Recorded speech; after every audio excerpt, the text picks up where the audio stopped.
dans ta présence. Je veux que ça arrive là. Ce que je veux, c'est travailler toi.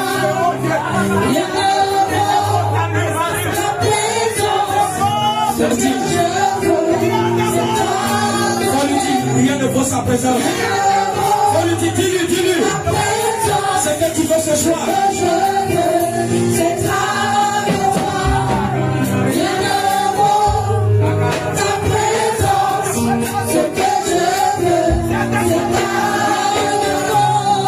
Rien ne vaut ta présence. Ce que je veux, c'est travailler toi. Rien ne vaut ta présence. Ce que je veux, c'est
Dieu.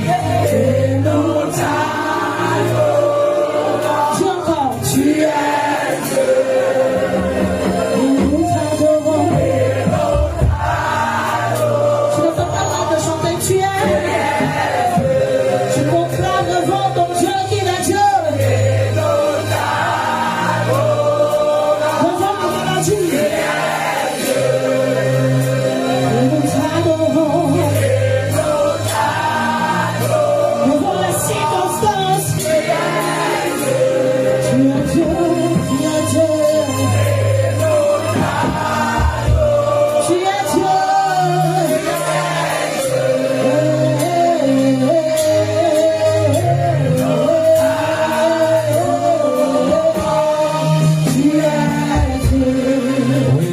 Dieu, Seigneur.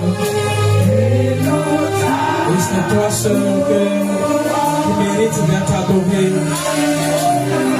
Ah, Maranarana, Shenegerana, Bakarana, Renarana, Baba.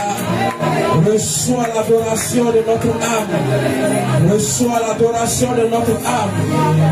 Tu es Dieu et tu mérites l'adoration. Rien ne vaut ta présence. Je te soumets l'atmosphère et que tout soit sous ton contrôle. Je te remets mon esprit et je remets l'esprit de chaque personne. Shikaranarana Kedilina Renarana Kantarana Shikerina Nakaranarana.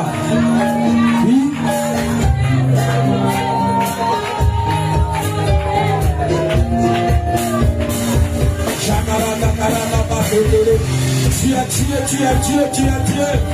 Et nous t'adorons, et nous t'acclamons, et nous te célébrons, et nous te poussons à cri de joie. Tu es Dieu, nous t'acclamons, nous te poussons à cri de joie, des cris de victoire, des cris de restauration.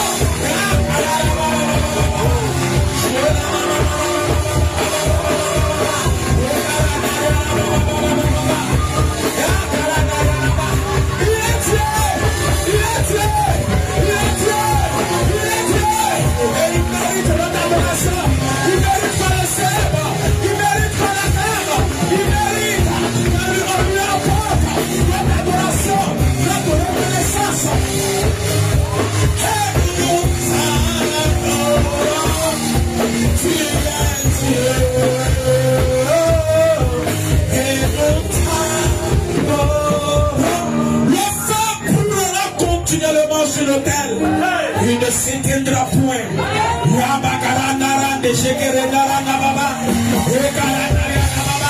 Que ce soit plus maintenant la vie de Dieu. Que ce soit plus maintenant la vie de Dieu.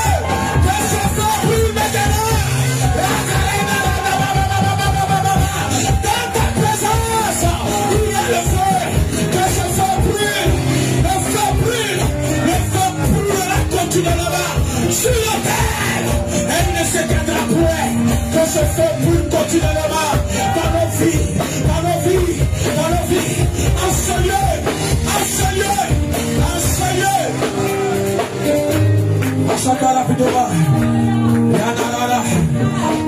Ce soir, je vais rentrer dans le but du sujet.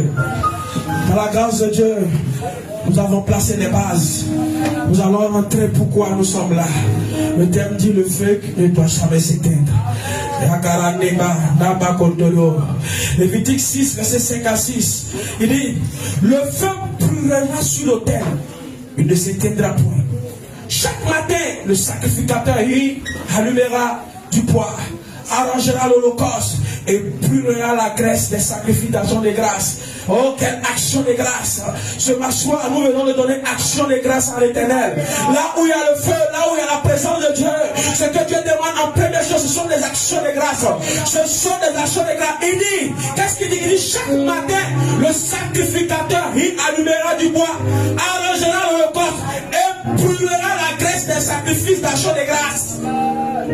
Ce soir, ta vie est comme l'action de grâce. Tu es venu brûler ta vie sur l'autel.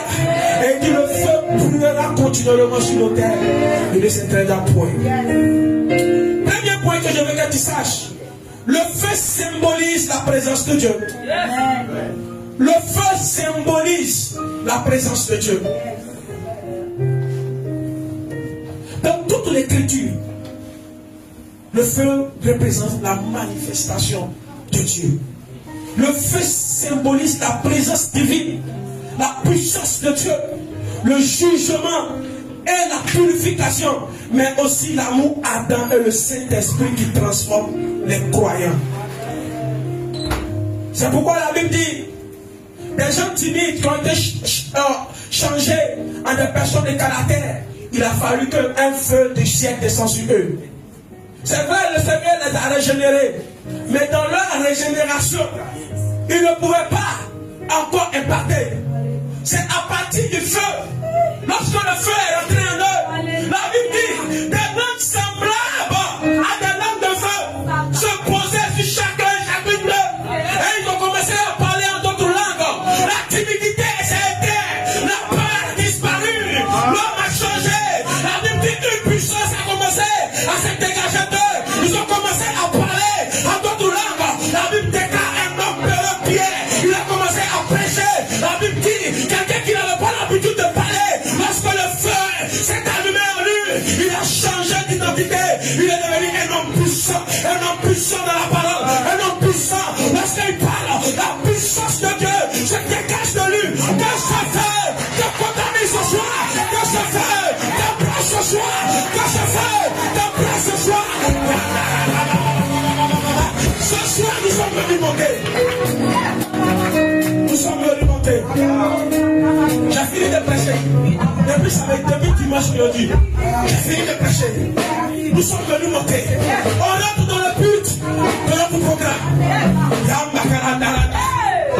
Il dit que le feu ne s'était point, mais qu'il continue de brûler. Je n'ai pas vu quelque part où on dit le feu s'est éteint en pierre. Tellement le feu était puissant. La Bible dit même quand il passe son nom guérit les malades. Qu'est-ce qui fait cela? C'est la présence de Dieu. C'est la présence de Dieu. La présence de Dieu symbolise le feu. C'est le feu qui était allumé en lui. Parce qu'il a reçu ce feu le jour de la Pentecôte. Ce feu a embrasé son âme, a changé sa vie. Et il n'était plus devenu la même personne. La Bible dit, quand il commence à parler, les gens disent, mais quel est ce homme? Il est sans instruction. Mais il parle comme un homme qui est esprit. Laisse-moi te dire, la présence de Dieu transforme. La présence de Dieu change. La présence de Dieu peut te faire changer à quelqu'un qui n'était rien, à devenir une personne puissante. Ce soir, si tu crois à la puissance de Dieu, si tu crois que Dieu peut faire quelque chose pour toi, tu vas recevoir quelque chose.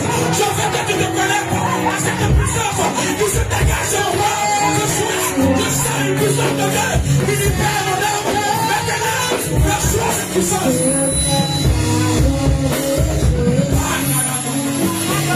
Je fixé sur toi, élevé à toi, prosterné devant toi, je viens t'adorer, Jésus.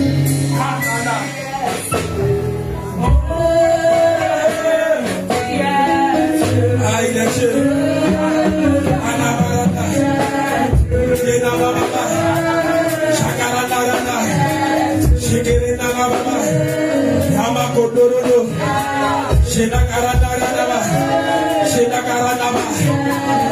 Tu es prêt pour recevoir le feu parce que tu es régénéré. Tu es une nouvelle personne. Tu es une nouvelle personne. Et le feu peut venir. Jésus savait cela. Hier, tu as compris, la Bible dit. Jésus a compris qu'il y avait un problème. S'il ne trouvait pas de procédure pour les régénérer, le feu ne pouvait pas les impacter. Là, tu es régénéré. Donc le feu peut t'impacter.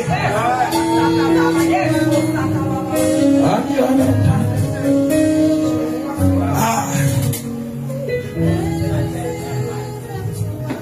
Seigneur, c'est pourquoi nous allons aller voir une personne. Tu vas aller voir un patriarche.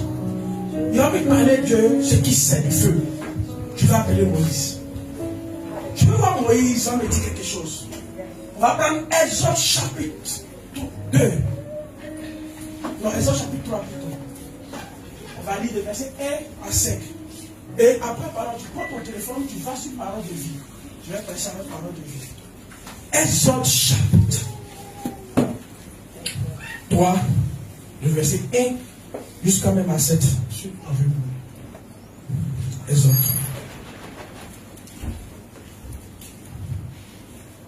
Exode chapitre 3. Non, lis d'abord, lis second, et puis on va partir dans la parole de Dieu. On va se tenir debout. Parole du Seigneur. Oui. Exode le chapitre 3. Oui. Le verset combien? 1. Il est écrit. Moïse faisait paître le troupeau de Jéthro. Moïse faisait paître le troupeau de Jéthro. Son beau-père sacrificateur de Madian. Oui.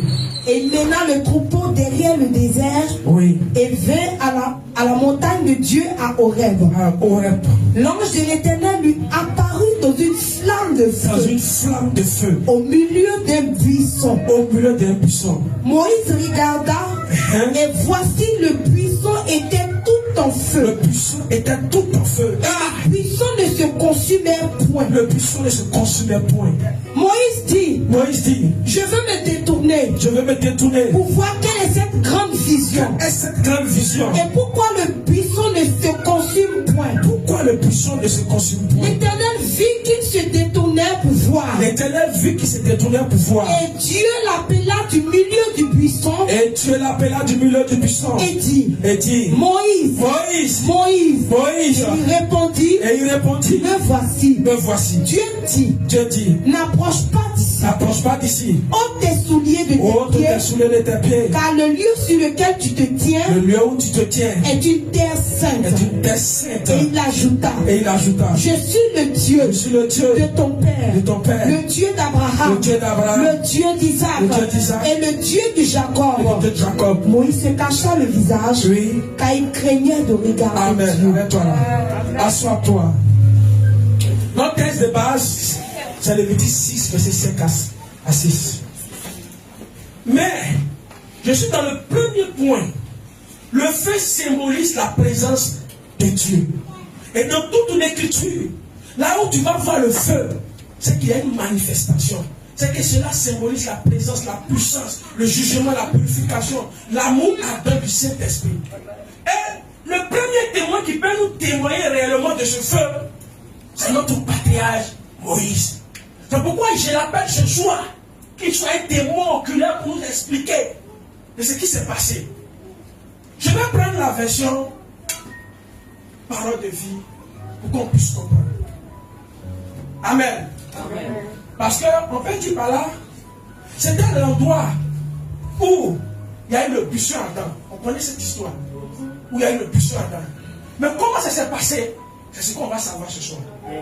Amen. Amen. Oui, allons-y. Toi avec ton prêche ensemble. Parole de vie. Parole de vie. Oui. Moïse garde les moutons. Et les chèvres de Jéthro. C'est-à-dire que Moïse, on sait tous l'histoire. Il vient de quitter l'Égypte. Parce que quoi? Pharaon le cherche pour le... Donc, il est arrivé quelque part, il a trouvé un homme, Jéthro. Jéthro, il est le descendant des enfants entre Abraham et Ketura. Donc, c'est un Mandia. Voilà. Donc, il arrive chez Jéthro. Jéthro n'adore pas même Dieu que nous. Hein. On va dire son beau-père, il va dire là-bas, le prêtre de Mandian. Un prêtre Mandian, c'est-à-dire qu'il est un sacrificateur. Mais ce n'est pas le même sacrificateur que nous. Donc Moïse est rentré dans la maison d'un féticheur entre parenthèses. Et on dit un jour, Moïse conduit le troupeau au-delà du désert. Ça veut dire quoi? Moïse est devenu, comment on appelle ça, un berger. Un berger qui garde les troupeaux. Donc chaque jour, c'est son nouveau travail. Donc il garde les bergers. Et Moïse, dans la garde des bergers, des troupeaux plutôt, dans la garde des troupeaux, un jour, il va jusqu'à, peut-être que la nourriture est finie. Quand il va dire que quelqu'un va au-delà des déserts, ça veut dire que, sans doute, où il a l'habitude d'envoyer ces moutons, il n'y avait plus rien là-bas. Donc, il va faire quoi? Il va aller au-delà du désert. Le désert signifie quoi? La souffrance. Dans sa souffrance, on dit qu'il va au-delà. Quelqu'un qui avait que des moutons, les moutons là, ils supportent pas beaucoup de choses dans la chaleur du désert. Et le désert est loin à traverser. On dit qu'il va aller jusqu'au au-delà, dans sa recherche de trouver comment on appelle, de l'eau ou soit de l'herbe pour ses moutons. Il va subir la souffrance. Et dans la recherche de pouvoir aider ses moutons, leur donner la nourriture. La Bible dit, il va arriver dans un endroit. Qu'est-ce qu'il écrit? Dis-moi. Il est écrit, il va au-delà du désert et il arrive à l'Horeb, la montagne de Dieu.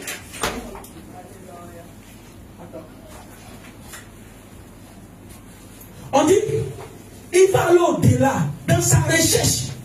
Il va arriver jusqu'à ça, à Horeb, la montagne de Dieu. Il va se retrouver dans un endroit où lui-même il ne sait pas c'est quoi.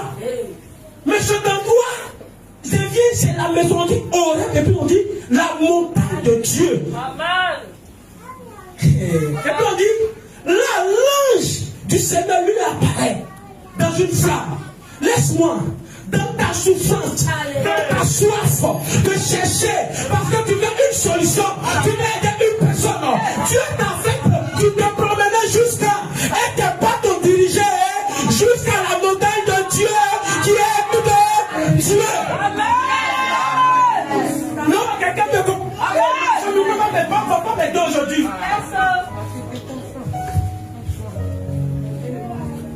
Amen. Est-ce que vous me suivez bien? Amen. Il prend ses troupeaux. Il a l'habitude de les nourrir. C'est comme toi. Tu avais quelque chose qui te donnait la nourriture. Il fallait que tu étais heureux. Et puis cette chose finie. Mais dans ta recherche, dans ta soif, tu dis je ne vais pas m'arrêter là. Parce qu'il faut que je puisse nourrir ceux qui sont derrière moi. Il faut que je puisse trouver une solution. Mais dans cette solution, tu trouves que c'est le désert qui est devant de toi. Mais tu dis, je ne m'arrête pas là. Dans ce même désert, je fonce, j'avance, je fonce, j'avance, je fonce, j'avance. Et dans tes pas, dans ton avancement, tu te rends compte que tu vas te retrouver dans un endroit où c'est la maison de Dieu. Rien ne vaut ta présence, c'est que je veux. C'est grâce toi. Rien ne vaut. Ah, vas-y, chante. Ta présence. Tu me comprends bien, non? C'est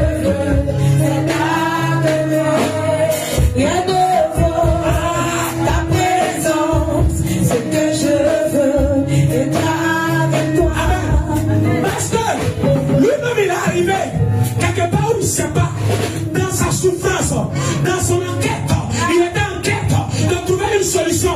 Il va se retrouver dans un endroit où c'est la présence de Dieu. Et puis à partir de là, quelqu'un ne peut pas venir là où il y a la présence de Dieu sans que Dieu ne lui réponde.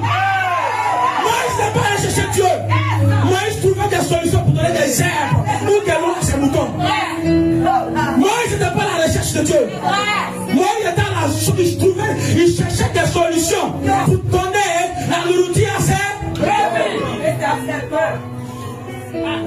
mais Anna, la partie qui m'a plu, tiens, j'ai reçu cette révélation. Hier après la prière, j'étais là, j'ai dormi jusqu'à 2h30. J'ai dit Seigneur, comment tu es merveilleux. Dans ta soif de chercher, de te battre, tu dis je dois me battre. Le Seigneur veut réveiller quelqu'un. Parce que dans ton courant de dire, je ne dois pas abandonner. Tu vas croiser Dieu sur ton chemin. Mais si tu baisses les bras, si Moïse avait baissé les bras, parce qu'on dit qu'il va au-delà du désert, c'est qu'habituellement, ce qu'il pouvait prendre pour nourrir ses brebis, c'était fini. Donc il fallait qu'il trouve une solution. Il arrive le désert. Mais dans le désert, il ne perd pas espoir. Il dit, même si c'est dur, il faut que j'avance. Dans son avancement, il ne savait pas qu'il y a un plan divin qui l'attendait. Là, on dit quand il arrive là, on dit, il arrive à Horeb. Horeb, ça veut dire le mont de Sinaï. Horeb, c'est le mont Sinaï. Je vais arriver là-bas. Je vais prendre le temps d'expliquer. Si je n'ai pas pu, je vais venir dimanche prêcher la puissance du mot si.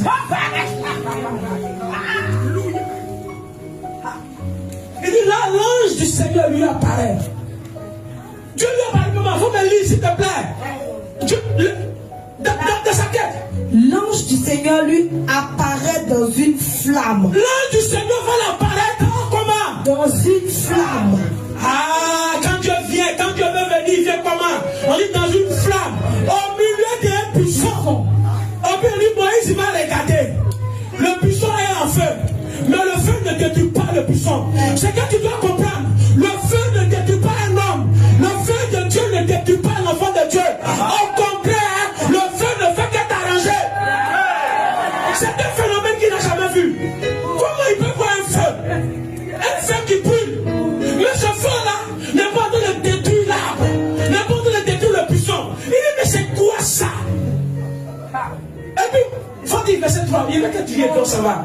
Verset 3, il dit quoi? Moïse se dit, je vais faire un détour. Je vais faire demi-tour pour faire cette chose étonnante. Parce que quand il a vu, il a eu peur. Il a voulu fuir. Il dit, mais c'est quoi ça? C'est quelque chose que je n'ai jamais vu. Qu'est-ce qui se passe? Qu'est-ce qui se passe? C'est quelque chose qu'il n'a jamais vu. Moïse qui a été instruit dans toute, comment on appelle, l'intelligence égyptienne, il n'a jamais vu de telles choses pareilles. Si tu ne sais pas, Moïse a été instruit dans toute la sagesse égyptienne. Donc il a vu des choses terribles. Il a vu la magie, la puissance de l'Égypte. Mais ce qu'il vient de voir, il n'a jamais vu. Dieu va te faire voir des choses que tu n'as jamais vues.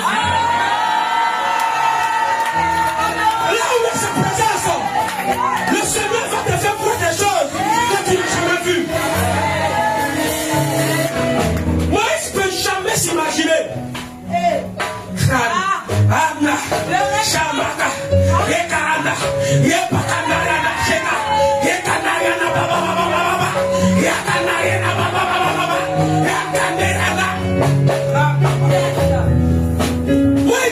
Je vais faire un détour pour voir cette chose étonnante. Dans notre version, on a dit cette chose extraordinaire. Il dit, je vais faire un détour pour voir cette chose étonnante. Il dit, le buisson n'a pas brûlé. Pourquoi donc? C'est quelque chose, c'est quoi ça?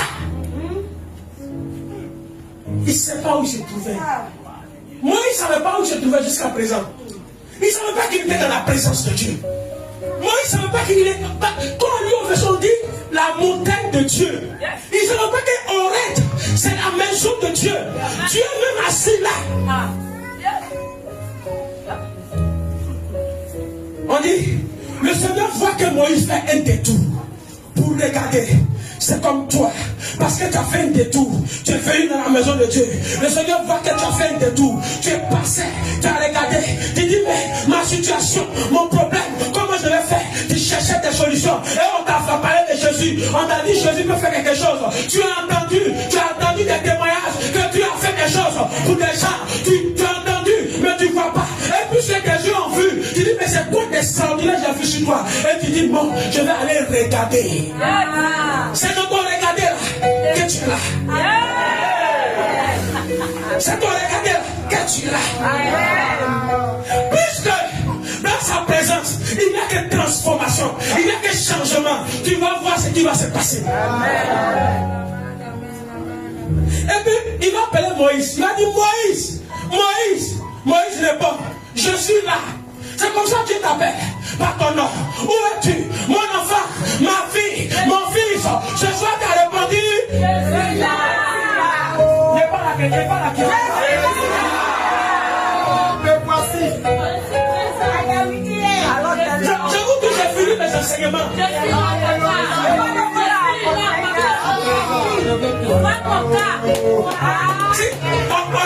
On est dans un système prophétique. Nous sommes venus moquer. Il dit, mon enfant, mon fils, ma fille. Tu as fait un détour, tu es là. Attends, on dit, le Seigneur voit que Moïse fait un détour pour regarder. Alors Dieu l'appelle du milieu du buisson. Dieu t'a appelé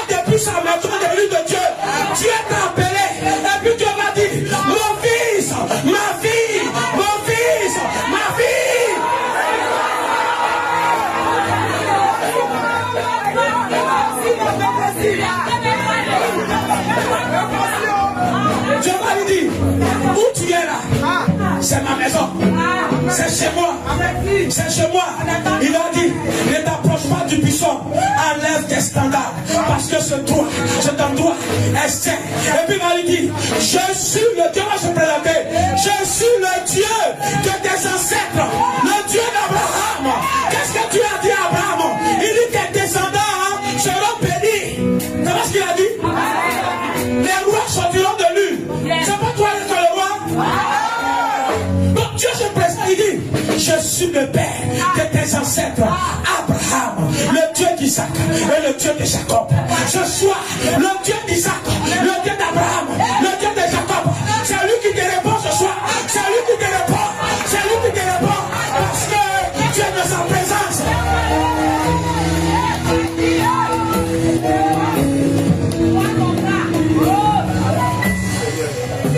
Je vais te parler d'Oreb.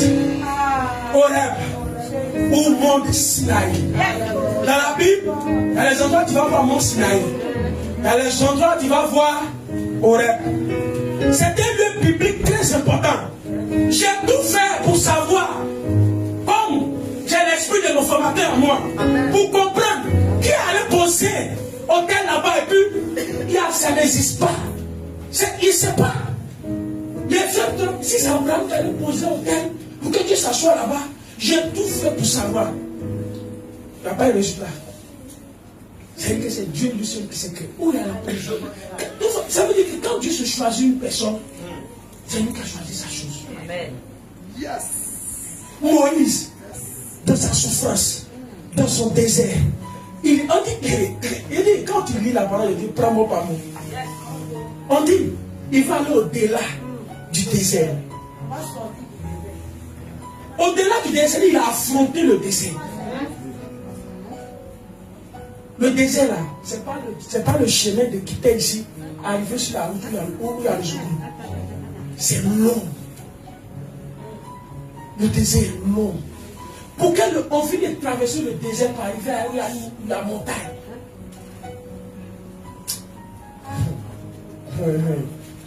Pourquoi tu veux perdre l'espoir? Il sera qu'après ce désert là, c'est Dieu que tu crois. Amen.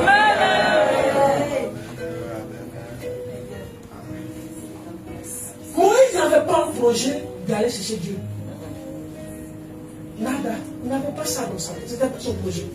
Son projet, comment il va nourrir les brebis? Parce qu'il est payé à partir des brebis. C'est les brebis là qui lui donnent une raison. Il vit à partir des brebis. C'est pourquoi tu poursuis là, il y a le désert là. C'est celui-là qui va te faire vivre. Mais si tu poursuis, malgré ce désert, tu dis je ne m'arrête pas.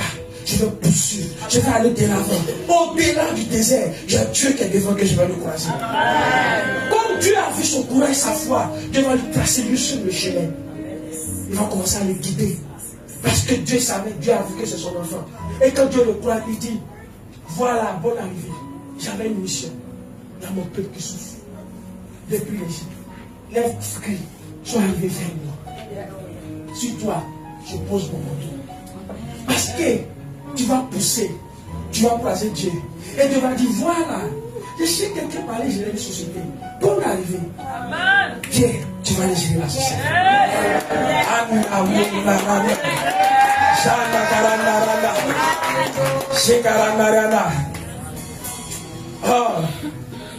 Oreb est un lieu biblique très important. C'est l'endroit où Dieu s'est révélé puissamment à Moïse et au peuple d'Israël et au prophète Élie.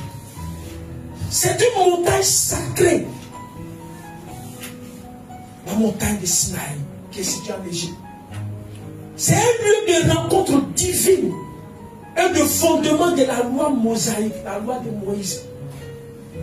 Et il y a eu 4 événements majeurs qui s'est passé à Horeb ou Mont Sinaï. Première des choses, le buisson que nous venons de voir. C'est là-bas que Dieu a appelé Moïse. Et puis Dieu appela Moïse et lui révèle son nom. Dieu l'appelle et puis Dieu se révèle à lui. Pour dire je suis le Père. C'est pourquoi il a dit à Moïse, il fallait dire je suis celui qui est, qui était et qui vient. Amen. Je suis dans le passé, dans le présent et dans le futur.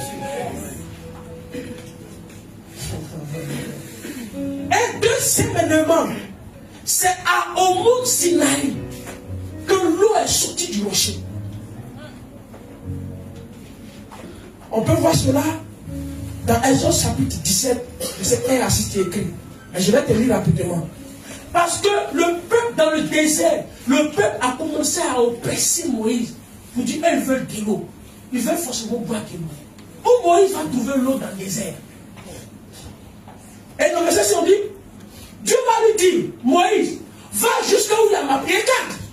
Là où il y a le manque, c'est dans la présence de Dieu, il faut partir.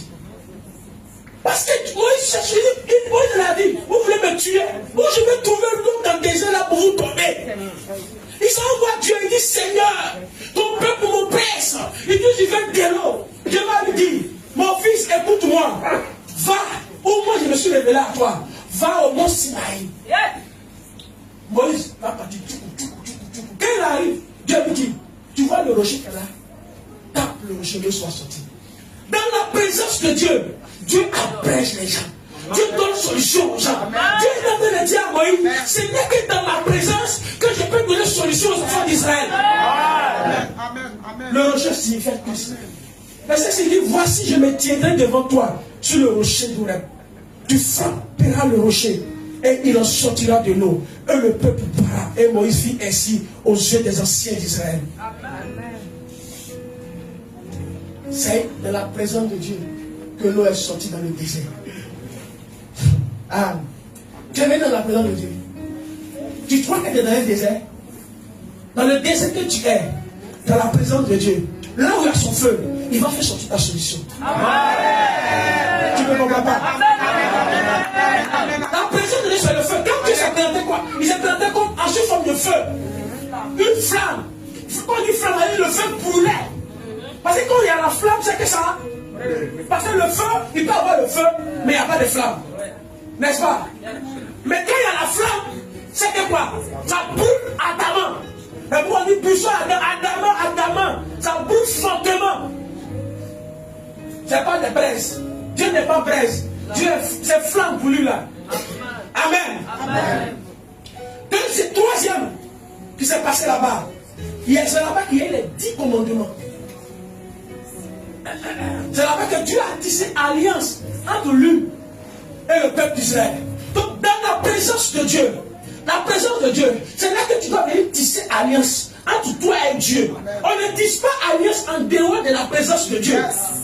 Il faut que tu sois dans la présence de Dieu pour tisser alliance entre toi et Dieu. Prends-moi Deutéronome 7, verset 2. Tu vas lire. Lis rapidement pour que tu puisses savoir. Non, c'est bon. Deutéronome 5, 4, rapidement. Tu lis à partir du verset 1 même. Deutéronome 5, verset 1 à 2. Qu'est-ce qu'il est écrit? Deutéronome 5. On va voir combien? Deutéronome 5, le verset 1. Oui. Moïse convoqua tout Israël. Oui. Et leur dit, écoute, Israël, oui, les lois et les ordonnances que je vous ai faites entendre aujourd'hui. Apprenez-les et mettez-les soigneusement en pratique. Oui. Verset 2. Oui. L'Éternel notre Dieu a traité avec nous une alliance à Horeb. On a compris? Moi, j'étais en train de dire, tout ce que je vous ai cité, les 10 commandements là, vous devez en prendre soin. Parce que c'est à Horeb, dans la présence de Dieu, que Dieu a tissé alliance avec nous. Donc, tant que vous allez suivre ces instructions, tant que vous serez aussi bénis. Donc, tu es venu dans la présence de Dieu. C'est ici que l'alliance est tissée. Et tant que tu vas mettre en pratique tout ce qu'on t'enseigne ici, tu seras béni.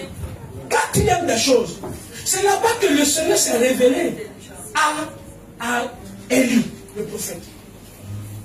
La révélation de gloire, c'est là-bas que le Seigneur s'est révélé. Parce que la Bible dit, Élie était en train de fuir, comment on appelle ça, la femme là, Jézabel. Avec ces trucs. Il était tellement fatigué, il était en train de fuir. Et il dit, Seigneur, j'en ai marre, je suis fatigué. Dans sa fuite là aussi, il allait se retrouver à Horeb. Et c'est à Horeb que Dieu va se révéler à lui. C'est un mot long, mais je veux que tu prends pour lire à la maison. 1 Roi 19, verset 8 à 13. Amen. Parce que je vais continuer ma prédication. 1 Roi 19. Ou bien quelqu'un peut prendre rapidement, maman. Pour bien comprendre, mais il faut bien lire. 1 Roi 19. Oui. À partir du verset 8, verset 8 à 13, on va voir un peu. 1 Roi, oui. le chapitre 19, verset 8. Il se leva, oui, mangea et but, et avec la force que lui donna cette nourriture, oui, il marcha 40 jours et 40 nuits, oui, jusqu'à la montagne de Dieu, à Horeb. À Horeb. Et là, il entra dans la caverne et il y passa la nuit. Oui. Et voici, oui, la parole de l'Éternel lui fut adressée oui, en ces mots. Que fais-tu ici? Que fais-tu ici, Élie? Il répondit, oui, j'ai déployé mon zèle pour l'Éternel, le Dieu des armées. Oui. Car les enfants d'Israël ont abandonné oui, ton alliance, oui, et ils ont renversé tes autels, oui, et ils ont tué par l'épée des prophètes. Je suis resté moi seul, Oui, et ils cherchent à m'ôter la vie. L'Éternel dit, sors et tiens-toi dans la montagne devant l'Éternel. Oui. Et voici, Oui. l'Éternel passa. Et devant l'Éternel, Oui. il y eut un vent fort, et violent, et qui déchirait les montagnes et brisait les roches. On dit, il y a un vent qui peut déchirer montagne, déchirer rocher. Et puis Dieu n'est pas dedans. C'est-à-dire qu'il a fait passer son cortège. Non, il y a que tu es à la maison. C'est que tu dois comprendre. Là où il y a la présence de Dieu, il se passe que des choses extraordinaires.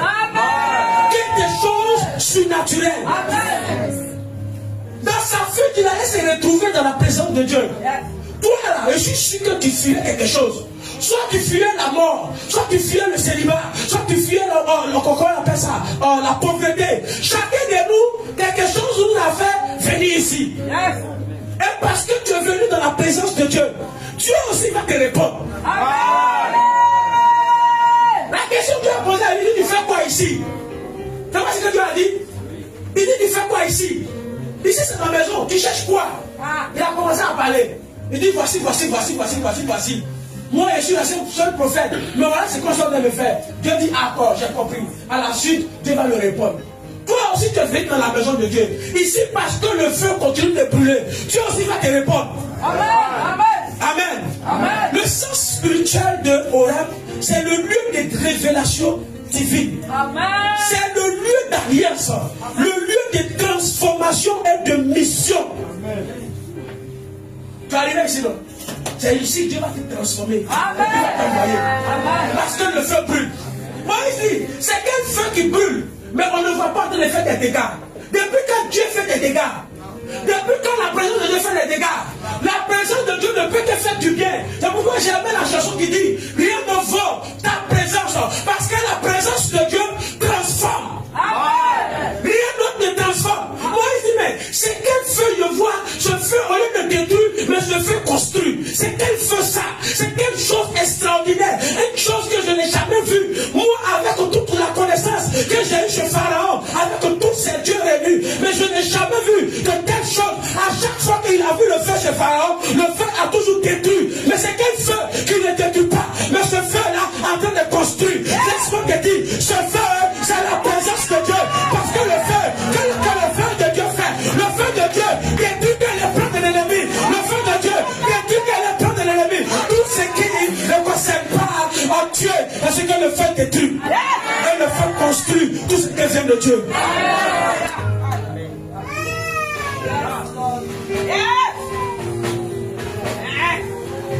Viens, va. Ta présence, c'est que je veux être avec toi. Viens demande ta présence, c'est que je veux, c'est t'adorer. C'est ce lieu-là où Dieu parle au cœur. C'est ici, ce n'est que dans le feu que Dieu parle au cœur. Ce n'est que comme ce que Pierre a reçu reçu le feu, que son cœur a été convaincu, que la peur a disparu. Parce qu'il n'est que le feu, il ne peut que faire ce travail. Lorsque tu n'es pas embrasé par le feu de Dieu, tout ce qui est mort en toi ne peut pas te consumer. Lorsqu'il y a le feu consume quoi? Tout ce qui est mort. N'est-ce pas? Le feu brûle. Si tout à l'heure on envoie des feuilles qui sont encore fraîches, si on met le feu ne pourra pas consumer. Parce que tu as la vie. La vie, c'est ce qui est vivant. Le feu ne pourra pas te consumer. Mais le feu qui a besoin de bien. Mais tout ce qui est mort en toi, lorsque le feu vient t'abraser, ça va consumer. Hey, si le péché meurt en toi, si le feu de la chair meurt en toi, lorsque le feu viendra, il va consumer cela. Yes!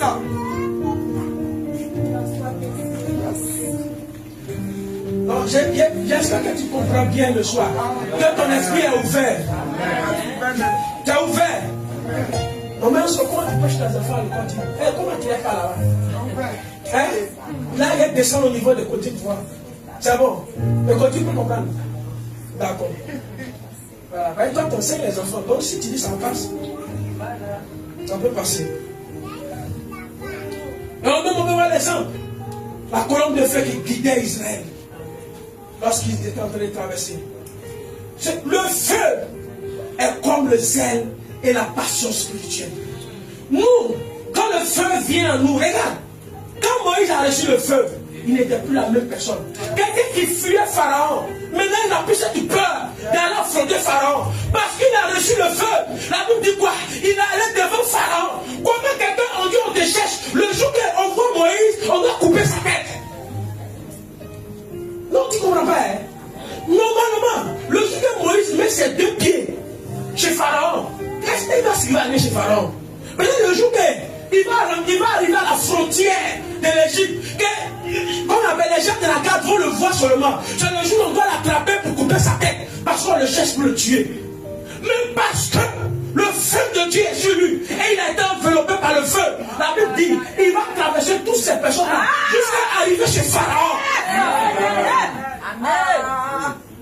Si le feu de Dieu est sur toi, là où les ennemis t'appelaient pour te tuer, tu vas les traverser, marcher comme ça, et puis ils vont te laisser passer. Le célibat qui t'a bloqué, parce que le feu de Dieu est sur toi, lorsque tu vas venir, le célibat va lever ses deux mains et dit pardon, il faut passer. La stérilité qui t'a bloqué, lorsque tu vas venir et qu'il va voir le feu, il va dire voici les mains. Lorsque le feu de Dieu est sur une personne, tout ce que le Dieu peut faire, il va dire oh les mains, parce que cette puissance qu'il voit en toi, il n'a jamais vu de telle puissance.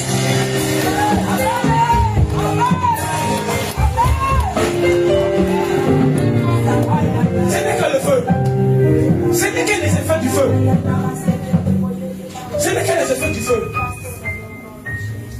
Le feu comme le zèle et la passion. Le feu représente l'ardeur intérieure donnée par Dieu. Quand tu as ce feu, tu n'arrives pas à comprendre. Jérémie pouvait dire, un feu brûlant dans mes os. Il ne sait pas, il ne comprend pas. Mais il y a quelque chose qui le brûle. De telle sorte qu'il ne peut pas tenir. Il y a le zèle, Adam, qui l'enveloppe. Il n'arrive pas. Il fait, non, tu ne peux pas comprendre. C'est ce feu qui me brûle. Qui fait que je n'arrive pas à dormir. Lorsque je dis, mes yeux s'ouvrent, mon esprit s'ouvre. Parce qu'il y a un feu qui m'a embrassé, qui a embrassé mon âme, qui a embrassé mon esprit. Et que ce feu aussi t'embrasse. Parce que lorsque tu reçois ce feu, tu n'es plus la même personne.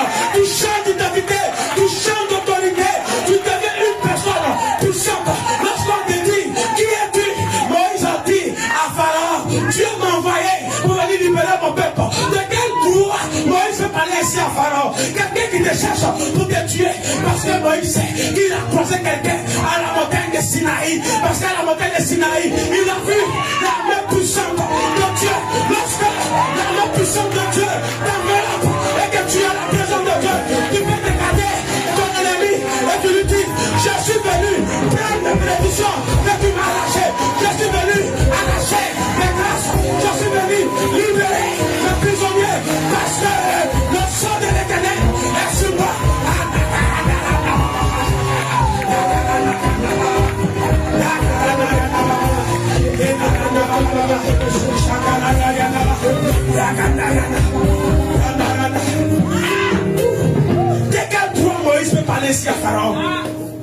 S'il n'avait pas fait une rencontre, arrête. Ce soir, tu vas aller faire la rencontre. Arrête. Toi aussi, tu es arrête. Jésus, Dieu t'a appelé par ton nom. Mon fils, ma fille, que fais-tu ici? Que fais-tu ici? Il a dit à Élie, que fais-tu ici? Il dit, Jézabel me poursuit. Comme toi, un grand prophète qui a fait des miracles extraordinaires avec Dieu. Et puis toi, on dit, Jézabel te poursuit. Et tu cours comme un enfant. Dieu dit, mon fils, j'ai te défendu. Ah. J'ai dit, mais attends, est-ce que c'est possible? Moi, rocher, après on peut fondre. Mais fondre montagne. Ah! Non, il y a que tu réfléchis un peu. Est-ce que c'est possible? Est-ce que montagne même, l'eau peut détruire la montagne? Ça, c'est pas facile, hein? C'est possible avec les bombes là. Les dynamiques, c'est possible. Et puis là-bas, et puis, j'ai dans la révélation. Et puis là-bas, c'est le feu. Parce que c'est le feu qui peut détruire tout ce qui est roi. Amen. C'est le feu. C'est le feu. Ah, Seigneur. Non, tu ne me comprends pas. Tu n'as pas compris. Tu n'as pas compris. Si on veut prendre les machines, on ne peut pas détruire les montagnes. Ils ont trouvé qu'il faut la dynamique, le feu. Si le feu descend, tout ce qui se croit dur, le feu va le détruire. Tout ce qui se fait croire dur dans ta vie, qui fait que tu as rendu ta vie dure, que le feu de Dieu descend dans ta vie afin de la consumer au nom puissant d'Dieu. Tout ce qui se croit dur, qui est en train de rendre la vie difficile. Moïse avait la vie difficile. Comment quelqu'un qui était chez Pharaon qui mangeait bien, il se retrouve blessé. Où il se va prendre ses plantes pour manger, pour donner à ses animaux. C'est fini. Il a oublié de traverser le désert. Ton papa, ta soeur, ta maman qui t'aidait, hey, t'as laissé tomber. Ce qui peut te donner du pain, t'as laissé tomber. Maintenant, tu dois affronter la réalité qu'elle me disait. Tout est dur devant toi. Tu dors la nuit, tu ne peux pas dormir. Tu fais sourire hypocrite. Tu vois les gens qui rient. Mais ton rire est hypocrite. Parce que la vie qui est devant toi, c'est comme un désert. Mais laisse-moi te dire une chose. Malgré que tu fasses ce désert, il faut aller au-delà du désert. Parce qu'au-delà de ce désert, il y a un feu qui t'attend. C'est le feu qui consume tout ce qui est dur.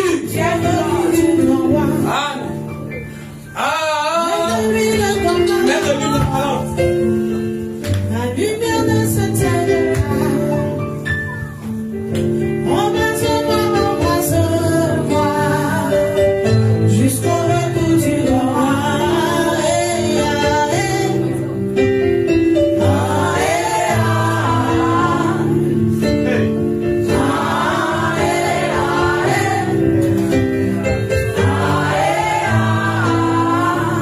Amen. Pierre dit, ayez du zèle, soyez fervents d'esprit. Moïse avait du zèle, malgré qu'il ne partait pas chercher Dieu. Ça c'est du zèle. Allez au-delà du désert. Ça allez au-delà du désert. Il dit, ayez du zèle et non de la paresse. Prends Romains 12, verset 11. Quelqu'un a qu'à lire dans sa version. Qu'est-ce qu'il dit? Lis s'il te plaît. Lis-moi s'il te plaît. Tout le monde rapidement. Tout le monde. Romains 12, 11. Romains le chapitre 12, le verset 11. Oui, qu'est-ce qu'il est écrit? Ayez du zèle. Ayez du zèle. Et non la paresse. Qu'est-ce que Pierre a fait? Qu'est-ce que chose? Oh, Moïse a fait. Il n'a pas eu la paresse. Il dit, ayez du zèle. Et non de la paresse. Et puis il dit, soyez fervents d'esprit. Servez le Seigneur. Donc, tant que tu vas baisser les bras, ça va marcher. Non. Un homme qui ne partait pas chercher Dieu. Toi-même, ce qui est bon pour toi, toi, c'est Dieu de venir chercher. Lui, il ne partait pas chercher Dieu. Lui, il partait chercher solution à son problème. Mais toi, dans solution à ton problème, tu mets Dieu dedans. Tu veux que plutôt aller plus rapidement. C'est pourquoi tu as bien précisé dans les débuts. Oui. Oui, parole de vie. Servez le Seigneur Activement. Sans paresse. Et de tout cœur.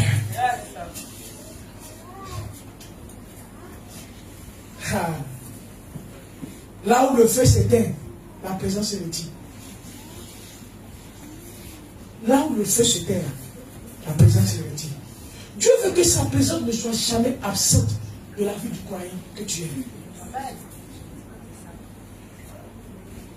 Si tu vois qu'il y a beaucoup de choses que tu vis qui est compliqué, Moïse vivait la vie difficile parce qu'il n'y avait pas la présence de Dieu en lui. Quand on dit il était berger du grand prêtre mendiant, cela veut dire qu'il faisait la même chose que Jétro. Mais parce qu'il n'a pas voulu rentrer là-bas. C'est-à-dire que ce que Jétro faisait là, c'est ce qu'il faisait aussi. Quand tu vois Dieu précise, il dit il est le beau-fils. Toi, tu as rien faire de quelqu'un qui donne dans sa maison. Et puis lui, il fait adoration. Toi, tu as dit qu'il fait adoration par derrière.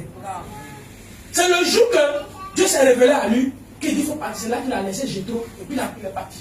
Donc c'est le jour qu'il est quitté chez Jétro, qu'il a eu la présence de Dieu, que lui aussi, sa vie a changé. Amen.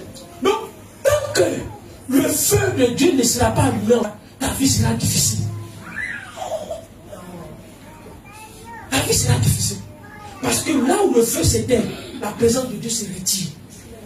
Moïse n'avait pas le feu de Dieu en lui. Donc la présence de Dieu n'était pas en lui. Mais le jour que la présence de Dieu est venue en lui, que le feu est venu s'allumer, il a changé de personne. Amen. Il est arrivé chez Jétro, il dit prends tes boutons, tes bœufs, prends les cadeaux, prends tout. Jétro lui dit va où? Il dit j'ai croisé quelqu'un. J'ai croisé quelqu'un. Est-ce que toi tu peux rentrer à la maison? Et ce qui t'a mené pour rester dans le péché, tu vas lui dire prends tout parce que j'ai croisé Jésus ce soir. Est-ce que tu peux aller lui parler comme ça? Tu peux aller dire prends tout parce que ce soir j'ai croisé Jésus.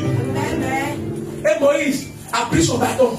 Il allait. C'est là qu'il s'est rappelé qu'il a un frère qui s'appelle Aaron. Il va commencer à chercher Aaron dans l'Égypte là.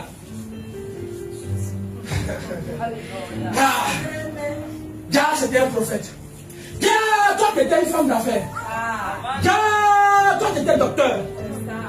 Et puis, le Dieu t'a mandaté comme ça. Mais parce que tu viens de croiser le feu, la présence de Dieu en toi, tu ne vas plus rester la même personne. Tu seras plus célibataire. On va commencer à t'appeler mandat. On va t'appeler mandat. Toi aussi, tu vas connaître ce qu'on appelle le bonheur. Toi aussi, tu vas dire j'ai acheté ma voiture. Toi aussi, tu vas dire j'ai acheté ma maison. Toi aussi, tu vas dire je voyage à Dubaï. Toi aussi, tu dis je m'en vais aux États-Unis. Toi aussi, tu vas dire je m'en vais au Canada.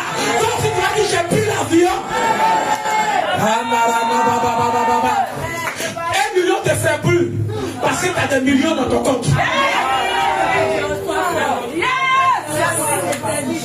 Souvent quand tu vas dans l'espace marché, tu vois quelqu'un faire achat, plus de 400 000, toi tu as dans tête, tu dis mais ça va plus t'effrayer.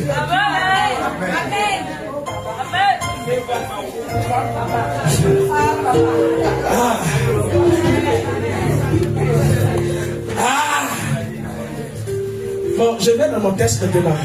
Le feu de ta piste s'éteint. Il retourne là-bas. Je suis parti chez le papa Moïse. Moïse nous a parlé, non? Est-ce que Moïse nous a pas béni? Ah, notre témoin pas oculaire, il nous a parlé du feu. Maintenant, quand on est dans le feu, il dit le feu de Dieu, c'est que tu dois comprendre. Le feu venait de Dieu, mais l'homme devait l'entretenir. Lévitique 9, verset 24. Il dit le feu sortit devant l'Éternel et consuma sur l'autel l'holocauste et les graisses. Tout le peuple le vit et je poussais des cris de joie et j'étais sur les faces. C'est que tu dois comprendre. Lorsque le feu vient, le problème qui est derrière, tu dois entretenir le feu. Quand Moïse a reçu le feu, imagine s'il avait continué d'aller mettre encore ses brebis, s'il partait encore ses brebis, est-ce que le feu allait continuer? Il a reçu le feu pour une mission. Ce que je veux que tu arrives à comprendre, quand on reçoit le feu, quand on reçoit la présence de Dieu, c'est pour une mission bien précise. Si tu ne vas pas où est la mission, le feu va s'éteindre. Moi j'ai reçu le feu pour venir te prêcher. Si je vais prendre ce feu là pour aller faire autre chose, ça ne marchera pas. Parce que le feu que j'ai actuellement, ça ne peut que marcher lorsque je vais prendre la Bible pour aller chercher. C'est là-bas que ça peut marcher. C'est là que quelqu'un va venir son problème et puis je peux lui parler. Et puis Dieu va prendre ma bouche pour lui parler. Je vais prendre mes mains pour le toucher. Dieu va toucher mes mains pour le bénir. Parce que le feu que j'ai reçu, c'est pour cette mission. Donc, Dieu donne l'allumage, mais l'homme donne l'entretien. Est-ce que le feu que tu reçois là, tu vas entretenir ce feu?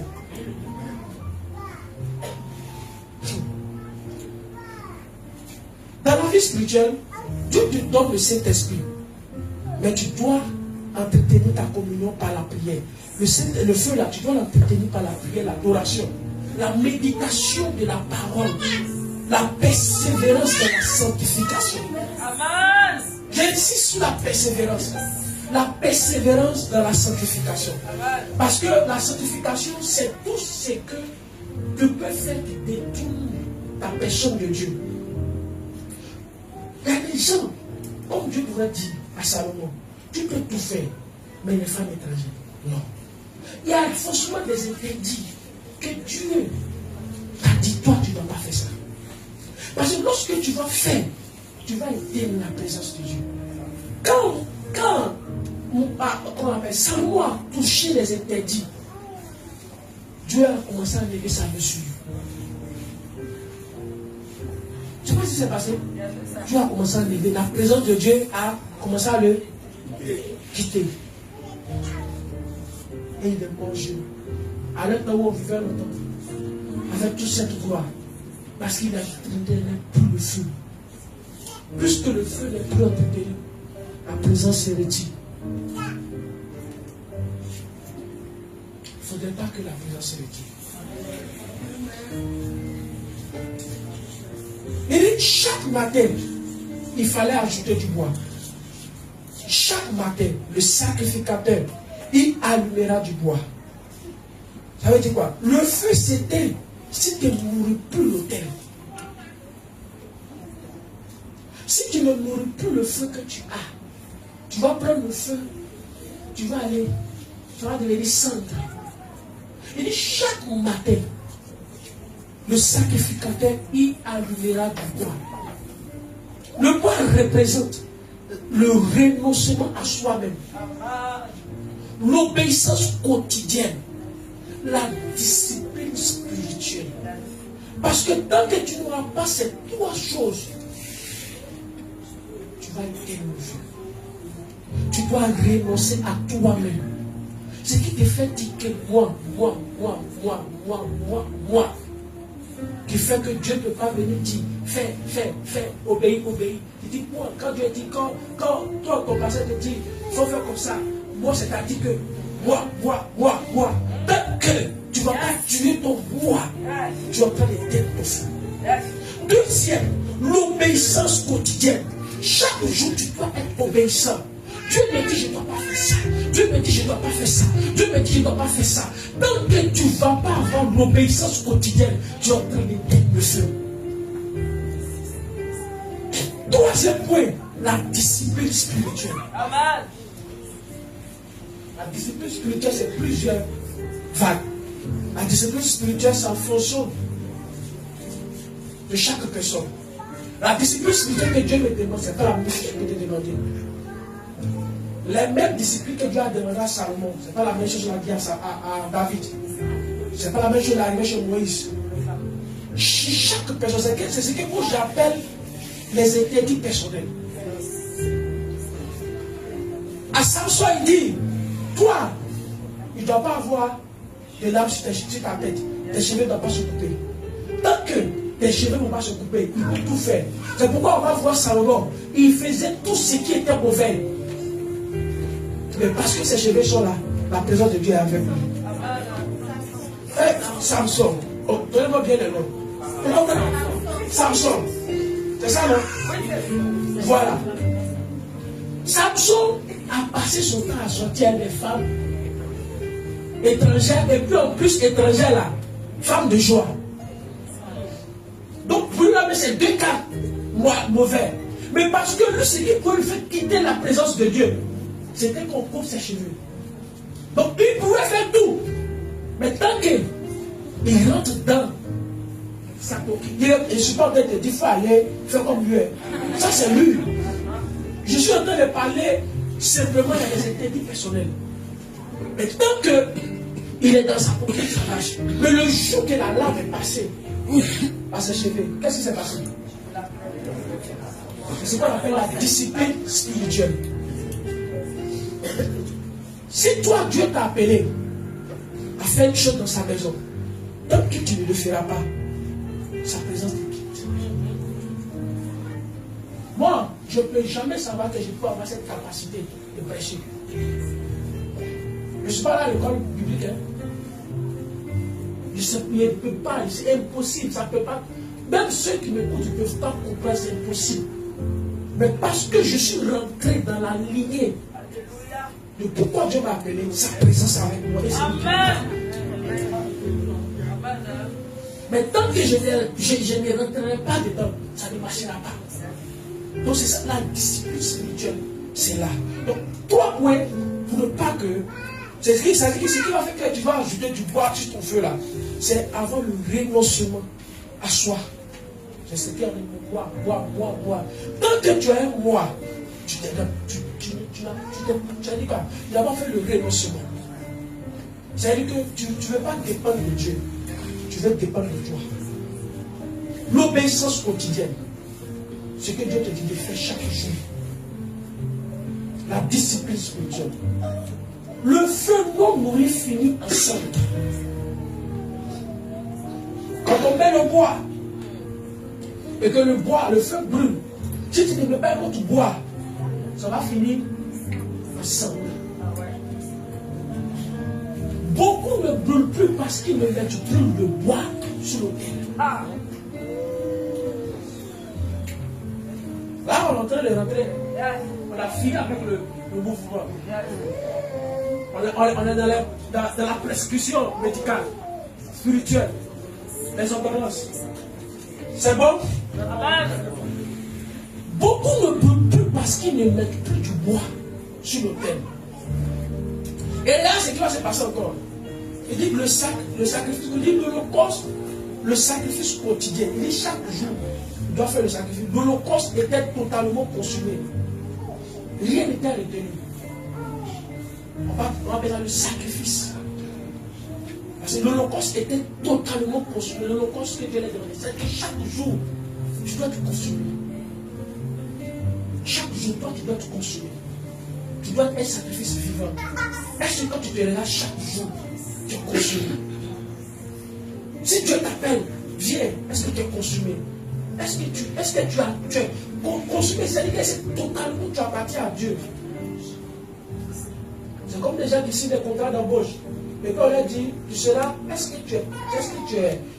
disponible entièrement à la société. À tout moment, est-ce que quand on t'appelle, tu vas répondre? C'est là où on dit, je me donne un sacrifice. C'est là que les femmes et les hommes connaissent ce mot. Je me suis sacrifié pour lui. Je me suis sacrifié pour elle. Dieu demande, est-ce que toi aussi tu peux te sacrifier pour lui? Chaque jour qu'il t'appelle, est-ce que tu peux vivre le voici? On dirait que c'est pas bon ce que c'est de faire. C'est bon. Pourquoi c'est pas bon? Non. Parce que ça passe. C'est la concentration. Donc il faut bien écouter. Paul dit, offrez votre corps comme un sacrifice. Dieu ne veut pas une partie de toi. Il veut toute ta vie sur le terre. Il te veut entièrement. Quelle femme désire partager son homme? Quelle femme désire partager sa femme? Les femmes, pour moi, qu'elles acceptent souvent, on peut comprendre. Parce qu'il y a... Non, les femmes, ça passe. Parce qu'il y a des gens, 2 ou 3 femmes, les femmes, elles ont un cœur, elles acceptent. Mais quel homme qui peut accepter de partager son cœur? Tu vas dire sacrilège. C'est pas ce qu'on va dire. On va dire abomination. Sacrilège. Parce qu'on sait que c'est normal qu'un homme puisse avoir 2 ou 3 femmes. Mais une femme avoir 2 hommes, ça c'est abomination. C'est comme le monde est renversé. C'est ce qu'on va dire. La Bible dit, Nous sommes l'épouse de Christ. Écoute-moi bien. Attention, écoutez-moi bien. Attendez. C'est normal qu'un homme ait 2, 3 femmes. On va prendre des paroles pour jouer. Non, écoute-moi bien. Non.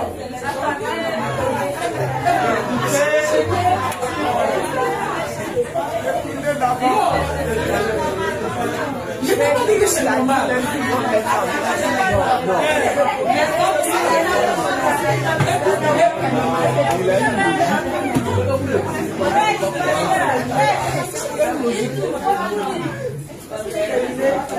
Je ne voulais pas dire que c'est une logique normale. Dans l'enregistrement de l'homme, si on voit un homme avec 2, 3 femmes, ça ne choque pas. Si je vous fais vous comprendre. Je suis en train de parler de la part de Dieu. Et prenez le temps d'écouter. Personne ne va trouver ça anormal. Mais si on trouve une femme avec 2 hommes, on va dire sacrilège. Que le monde est mauvais. Sais-tu pas que tu es l'épouse de Christ? Tu ne trouves pas que c'est un sacrilège? Que Dieu vient et tu vois qu'il a été partagé avec le diable. Tu me comprends? Tu ne trouves pas que Dieu vient? Au moment où il a besoin de son épouse. Il vient trouver un autre homme avec comme sur sa tête, tout noir, fâché, assis à côté de toi. On lui vient tout blanc, avec la lumière. Tu ne trouves pas que c'est un sacrilège? Pourquoi veux-tu te partager? Veux que Dieu te partage avec une autre personne? Ça, c'est un sacrilège. C'est pourquoi Dieu dit, si ton pied est dehors, je considère que tu es dehors. Dieu nous fait tout entièrement.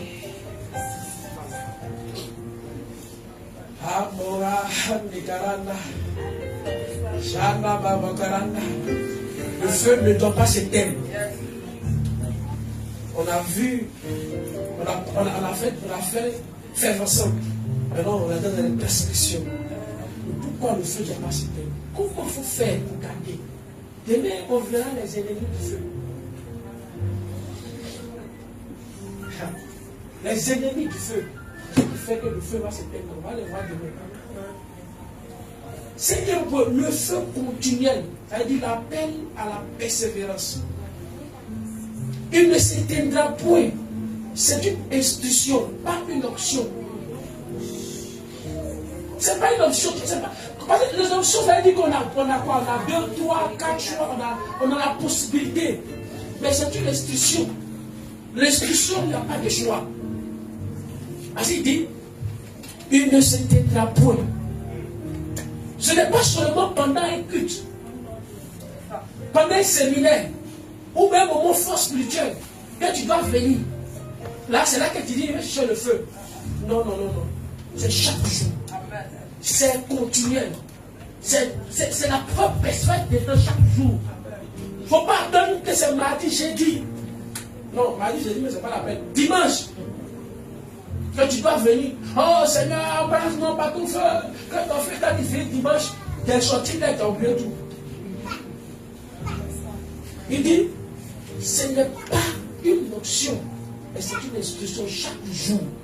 Il a dit, chaque jour, vous devez mettre le feu, chaque jour, chaque matin, chaque nuit, chaque saison. Donc, cela veut dire, notre vie est appelée à être un autel vivant. C'est-à-dire qu'un autel vivant, l'autel représente Dieu. Parce que c'est là où il y a l'autel, c'est là que Dieu vient. Donc si toi tu es un autel vivant, Dieu ne peut que venir chaque jour. Regarde, toi c'est toujours à l'oreille que Dieu parle. Dieu dit que c'est là que sa maison. C'est là sa maison. Donc quelqu'un rentre là-bas, il dit tu veux chercher quoi ici? Quand Moïse arrive, il dit ça tombe bien. Moi, il cherche quelqu'un.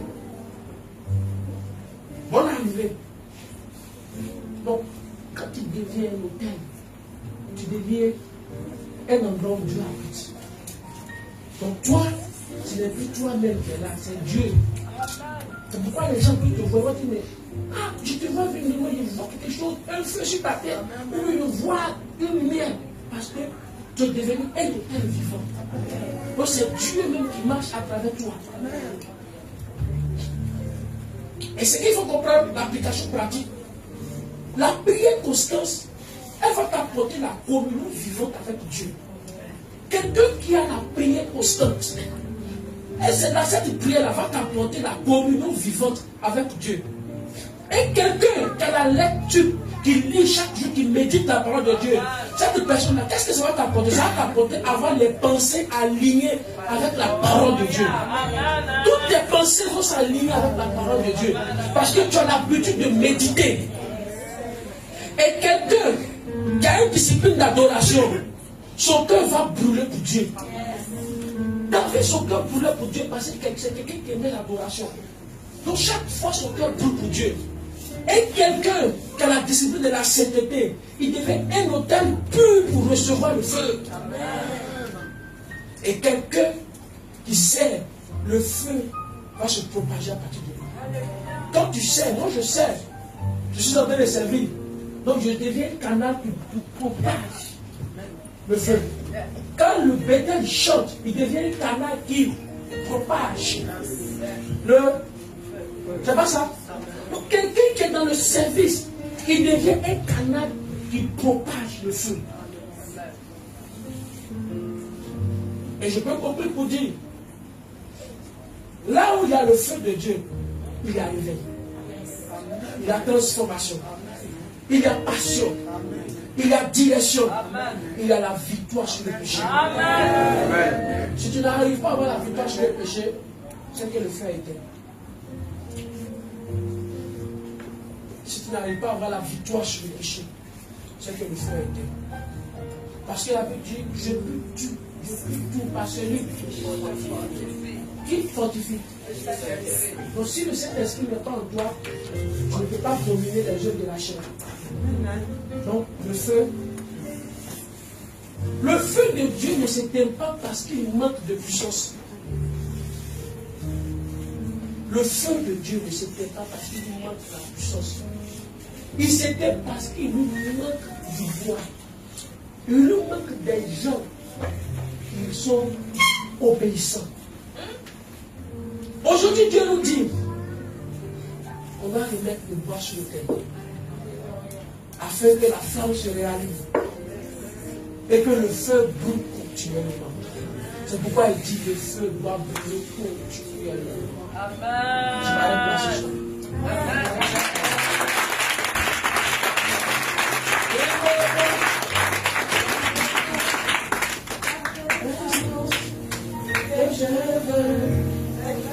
On va prier avec ce morceau. Ta présence, ce que je veux, c'est ta lumière. Viens devant ta présence, ce que je veux, c'est avec moi. Viens devant. La prière tu vas faire, tu vas dire Seigneur, je veux être sur ton terre vivant. Tout chaque jour, tu prendras plaisir à venir réallumer ton feu chaque fois. C'est cette prière que je veux que tu fasses ce soir. Tu vas dire avec moi, Saint-Esprit, à travers ta parole, j'ai compris ce soir, sans le feu, je ne suis rien, je ne peux rien accomplir. Je veux être ce soir un autel vivant, parce que ce n'est que sur l'autel que Dieu vient. Je veux être cet autel vivant. Tout le feu va brûler quotidiennement. Donne-moi cet esprit à être cet autel vivant. On va s'en prier.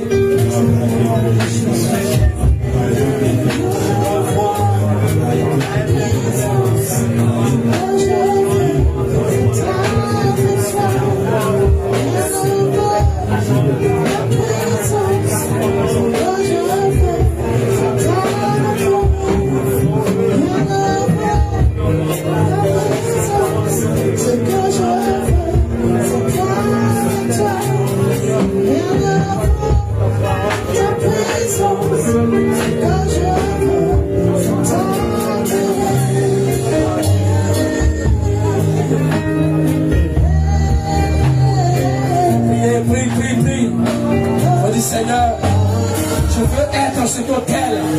Le feu ne brûle pas ailleurs que là où présence de Dieu. Le feu ne brûle pas en dehors de la présence où il n'y a pas Dieu. Ce n'est que là où il y a la présence. Oh, la Bible dit notre corps est le lieu d'habitation. Donc toi-même tu devenir un hôtel vivant. Il dit Seigneur, fais de moi un hôtel vivant. Fais de moi un hôtel vivant. Oui, la présence, c'est que je veux. On commence à lui dire Seigneur, c'est toi je veux. Ce n'est que toi seul que je veux. Aide-moi Seigneur. C'est toi que je veux, c'est toi que je veux. Dieu est ainsi pour dire Seigneur, c'est toi que je veux. C'est toi que je veux. C'est toi que je veux. C'est toi seul que je veux.